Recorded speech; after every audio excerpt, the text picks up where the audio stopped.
Hi there, Perfecto the Castro here and welcome to my channel. I hope you're having a great day. Now, how much more guitar can you get if you hold off from buying this cheap beginner guitar right here at $89, save up, and increase your guitar spending money to around $250 or so? Well, we're gonna find out. Let's go.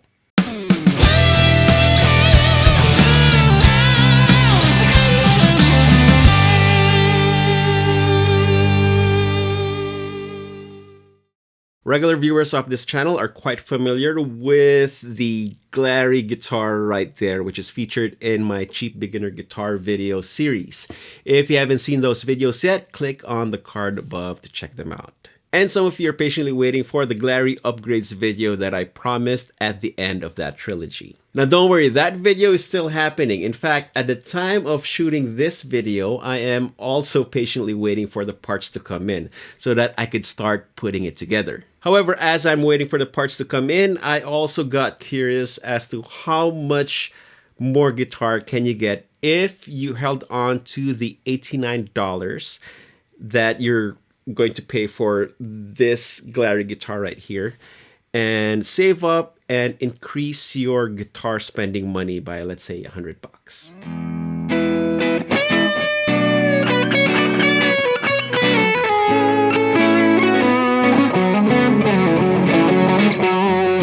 So I went on Amazon and did a quick search for similar guitars within that price range, and this is what came up. Now, looking at these listings, I'm given the impression that these guitars are very similar to the Glary GTL, despite the higher price tag. In fact, a couple of them looks very close to the Glary GTL with maybe just a slightly different headstock and of course different branding. So it's very likely that these guitars are made in the same factory and just rebranded. Now, around $180 gets you an entry-level guitar from a big name company, and that is the Squier Bullet Telecaster. But in my experience, these entry-level guitars are hit or miss because they're likely to be shipped to you boxed straight from the factory without any secondary quality control. So without any viable candidates in the up to $190 price range, I decided to increase it to around $250. And in that price range, I found the Tagima TW-55. Tagima Guitars is a guitar company based in Brazil, and their instruments are quite popular in the South American region, as well as in Asia, particularly the Philippines. In fact, there's a lot of requests for me to check out Tagima Guitars in the video comments of this channel. Now, Tagima is not a well-known guitar brand in the US yet, but a quick Google search will show you that Tagima Guitars is now being sold in mom-and-pop music stores across the United States. And this is appealing to me because when you buy a Tagima guitar, then you are supporting a small and local business. And this kind of support is what we need in our communities in these trying pandemic times. For the next few minutes, I will walk you through the features of this Tagima TW-55. We'll check out some tones, and towards the end of this video, I will share my assessment of this instrument and whether or not the price difference is worth it. So make sure to watch until the end. Now let's start with the TW-55's looks. At first glance, it is definitely Telecaster inspired, though there are subtle differences that keeps it from being an exact copy. This particular TW-55 has a 3-tone sunburst and a gloss finish, and the neck has a vintage tint to it as well as that same glossy finish. Now, some of you may automatically think that glossy equals sticky, but that is not the case here. This finished neck is very comfortable and great to play on. Plus, in my opinion, a well-executed gloss finish just makes the guitar look complete. And it shows you how much care the company puts into making their guitars look nice. I'm going to switch camera angles and show you a close-up. See, 3-tone sunburst, and you can see the light reflecting off the finish. And there's the neck. Okay, and here's the back of the neck. And here's the back of the guitar. Now let's take a closer look at the headstock, which is nicely designed. in that it only needs one string T. And you have a nice string break angle at the nut. And at the back of the headstock, you get Tagima branded tuners. If you can see it, there you go. The tuners feel nice and solid with a good gear ratio for fine tuning.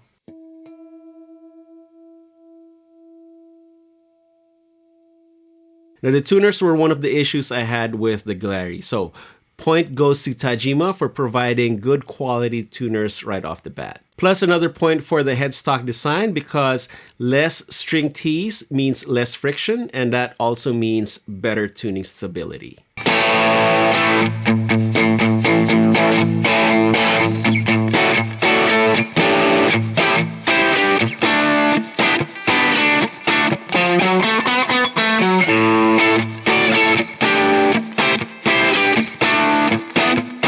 Now the nut is cut nice and clean and looks to be made of a denser material than the one on the Glary guitar. I'm not sure if it's bone or some other material, but it does not look soft and plasticky. Though I have a minor complaint because the leading edge of the nut is a little sharp. So for some chords, it digs into the base of my finger right here. But that is an easy enough fix. A couple of quick passes from an emery board or some sandpaper will sort that right out. As already mentioned, the neck is a vintage tinted maple with a separate maple fretboard. The frets are dressed nicely and there aren't any sharp edges poking along the side of the fretboard. Now, one thing I forgot to mention earlier is that I have not done any setup on this guitar yet. So this is how it plays straight out of the box. You can see there's still these plastic protector thingies on the tuners, and I haven't even taken them off yet. The action feels nice and low without any dead spots or string buzz, and these stock strings feel like nines.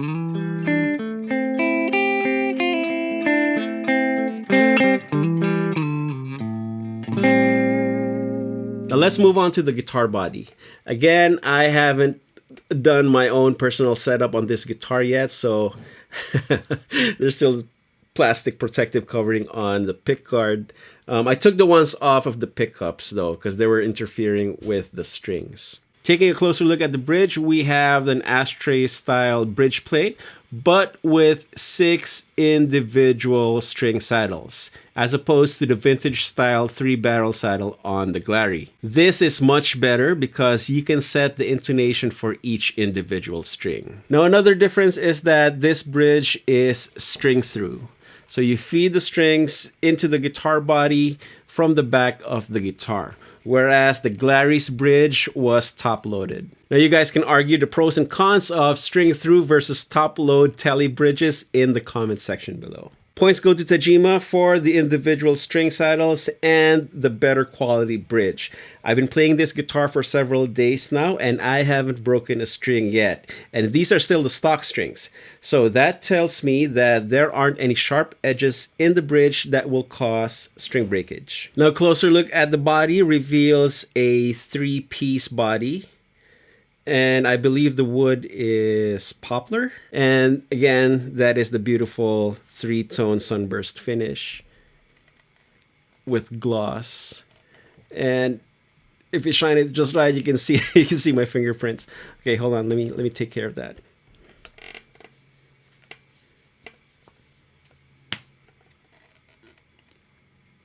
There you go. More better. You got to get one of these. Music Nomad tool. The controls are traditional Telecaster 3-way switch with a master volume and master tone. If you're enjoying this video, please give it a thumbs up like, hit that subscribe button, and ring that bell. Now we get to the pickups. These are fairly decent. Definitely way better than the stock pickups that the Glary has. So here is the neck pickup, clean. Middle,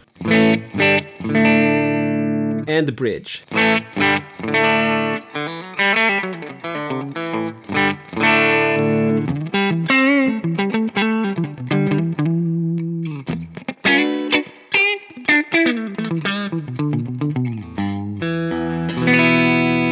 The TW-55's pickups have fairly good output and a much better tonal balance between the neck and bridge pickup compared to the Glary. Though I still feel that the neck pickup is darker sounding compared to the bridge pickup.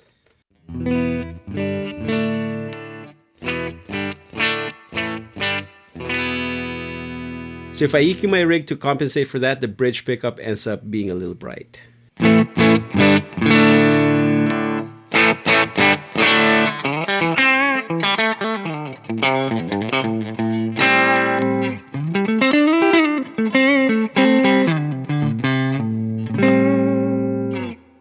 Fortunately, the tone control works great. So if the bridge pickup ends up being too bright, I can turn it down and knock out some of that harshness.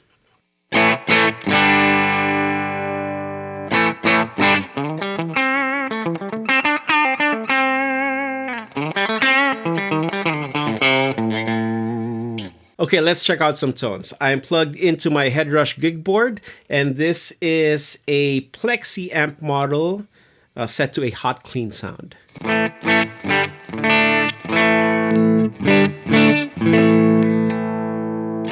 I'm gonna add a compressor and let's see how twangy this TW-55 can get.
Now let's get into dirty territory.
Okay, more gain.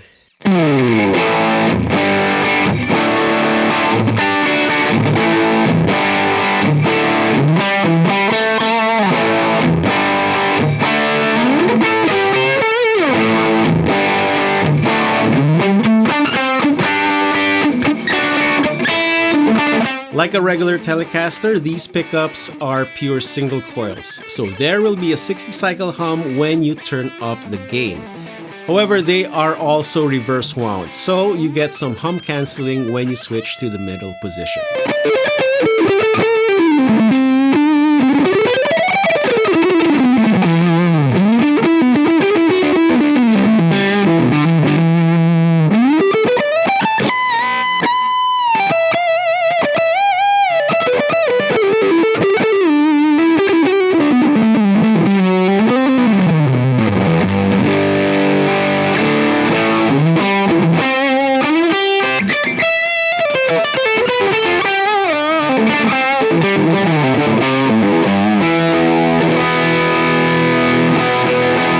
Now I'm going to take back what I said earlier about these pickups being fairly decent and upgrade it to very much usable. And unless you have very specific requirements from your pickups, I don't think that you'll feel the need to upgrade these right away. So again, points to Tagima in the pickups and electronics department. As for the overall feel of the factory setup on this instrument, I already mentioned that the action is quite low and very easy to play because of the stock 9-gauge strings. The neck has a substantial feel. Not baseball bat thick, but not shredder thin either.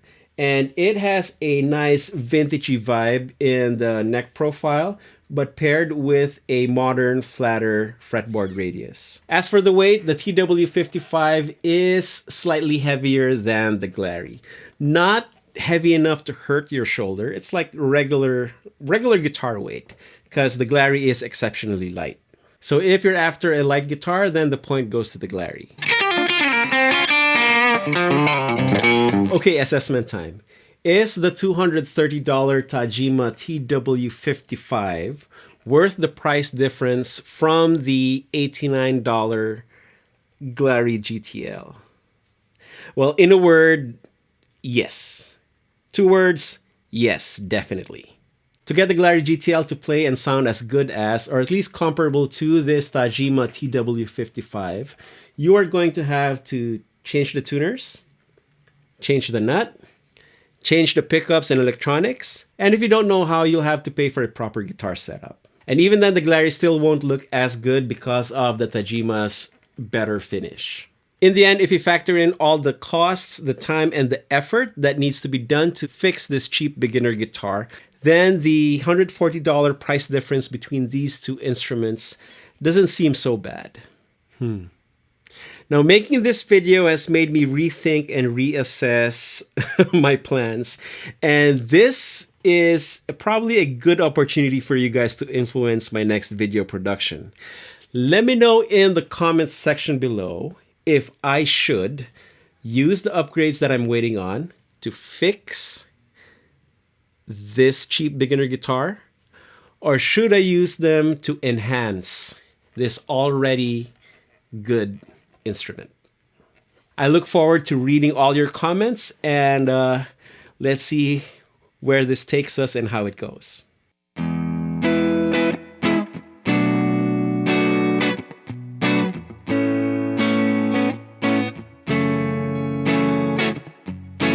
Now, to learn more about the TW-55 as well as other Tagima guitars, go check out their website at tajimaguitars.com. Now, if you want to buy your own Tagima TW-55, be sure to check out this video's description. I will put the links to the Reverb stores that offer these for sale, and in the Philippines, you can order it from Guitar Pusher.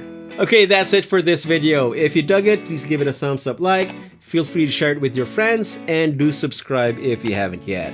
Ring that bell. I'm gonna end this video jamming out on my TW-55 because you all know the drill. Practice makes perfecto. Cheers, guys.